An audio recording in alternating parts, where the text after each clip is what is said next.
Shamin, thank you so much for agreeing to speak to us today. We really appreciate it, and we're really looking forward to seeing your perspective on how teenagers are learning about sexual health through social media. So this is going to be a really great conversation. Yeah, I'm excited to cover and talk about this topic that's so relevant to youth and sexual health. Before we get started, what is Let's Stop AIDS? So Let's Stop AIDS is Canada's youth HIV charity. We focus on knowledge exchange and HIV prevention, not just here in Canada, but globally. We're talking about Sexual and Reproductive Health Awareness Week. What is the key thing you would like young Canadians to be aware of? For Sexual Health Awareness Week, I think it's really important to show that sexual health is a very holistic discussion topic. It's more multidimensional than it looks like. It's not as simple as just using a condom or learning how to get tested. There's many other factors that play into just like how we get and learn our information about sexual health. Absolutely. And especially now in the digital age, with you've got TikTok, you've got Instagram, you've got Facebook, there are so many different ways to learn about sexual health and, a lot of new conversations, which are fantastic to be having, but it can also get really confusing. Oh, yeah, absolutely. Especially because some of the leading methods for youth sexual health information these days is on social media. Think about it yourselves. How many times have you scrolled past a reel or looked past a story on TikTok or wherever, and you're like, hey, this has caught my attention. And the same happens in little moments here and there about youth sexual health information. It doesn't actually have to be youth, just sexual information. Where are most young Canadians getting their information on sexual health? When we're talking about social media, parents, schools, where are you seeing them getting most of their information? Well, we're seeing that a lot of youth have been telling us through both our research at Let's Stop AIDS and as well through anecdotal feedback from our hundreds of youth volunteers, has been really through TikTok and Instagram Reels. We've heard that TikTok has now become a regular part of youth conversation, youth dialogue, language, and discussion. And it would be unfair to not mention that it's a leading method to get young people interested or aware about a topic. I wouldn't say it's the only option, but it's one of the leading ways. And I think that's key too, because, we hear so many horror stories, and there's so much fear mongering about, young Canadians being online and being misled and all this misinformation, and those are things that are happening that we have to be aware of. But you're also seeing a positive side to this as well. Oh, absolutely. Let's look at the course of time, right? There was one point where there was air television, then it moved on to cable, then it moved on to getting DVDs shipped to your house, then it led to streaming. It's just an evolution where we have to also think on that mindset about using social media as a mechanism and tool for change of information. That doesn't discredit that other methods aren't just as important, such as online articles. We find that a lot of young people learn about a topic. Let's say it may be getting tested, but they may want to dig deeper than just a reel or a TikTok story or what it'll be.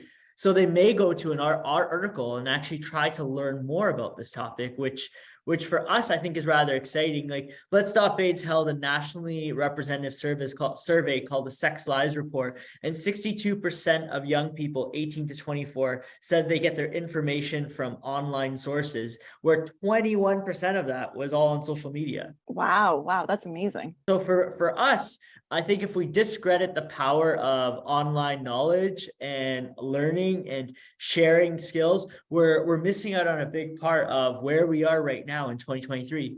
Absolutely. And it's such a huge tool because it gets you right into the hands of people who need this information most. Yeah, so it lets you as well.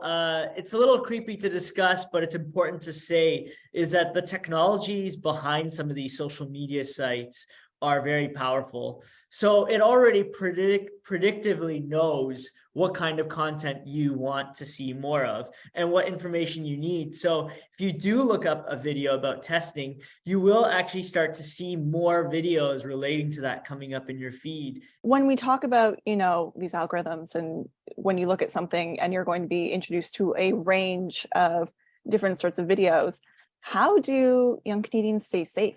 To start off, we totally get it that talking about sex is a very awkward topic for the individual themselves because they may not be comfortable yet to discuss this topic, but also for the community and those around them. These are parents, brothers, sisters, teachers.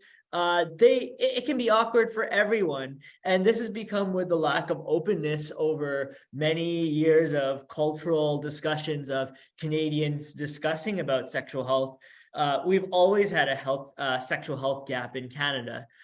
Where the discussion about sexual health has never been consistent province by province. There's inconsistent levels of sex ed education based on if you're a BC youth versus an Ontario youth. They're dramatically different of the knowledge that you learn. Where some of our provinces focus more on abstinence, where others focus on safer sex and prevention methods. So for us at Let's Stop AIDS, it's really been important to figure out how we can fill that gap and how we can do there, but I'll get to that. How can young Canadians determine what is a reliable source of information? I think it's really important to get your information from multiple sources. Just like an article, if you were to read an article, it's always important to do your own fact checking. This does mean looking at multiple articles, multiple sources, trying to trust some of your local health unit. If you do have questions in Canada, you're able to call your health unit and actually ask for questions if you don't agree with something or you don't understand.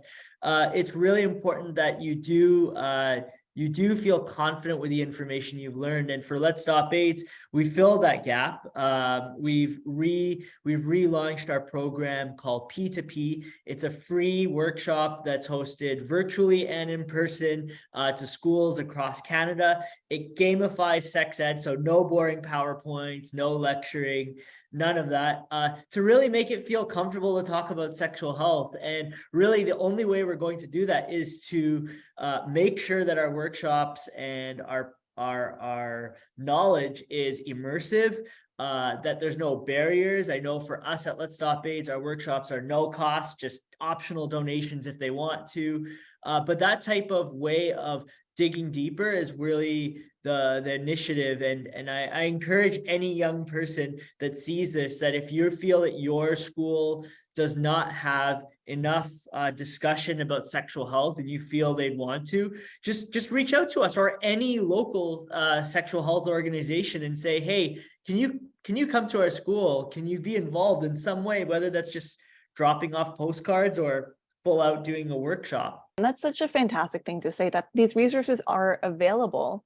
And, there are people who want to talk and want to educate, especially for someone who's younger and maybe coming across something for the first time ever, and you're awkward about it and you don't quite know what to ask or what to think, that these resources are available. Yeah, and our source of information these days, just like as you said, is everything from watching something on Netflix all the way through to reading an article to your favorite influencer who makes it seem so easy.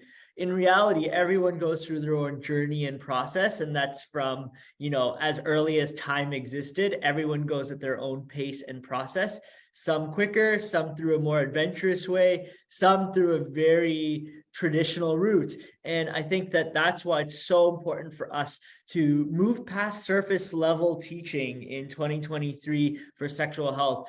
Absolutely. And just educating everyone so we can get to a point where we can have these conversations. We have to look at sexual health holistically, as that young people need information to be processed, not just through social media, through articles, through in-persons, through workshops. We need to hear things and process differently because as young people, we're very diverse. We have many opinions, and we want to also feel comfortable when it's the right moment to bring forward those questions.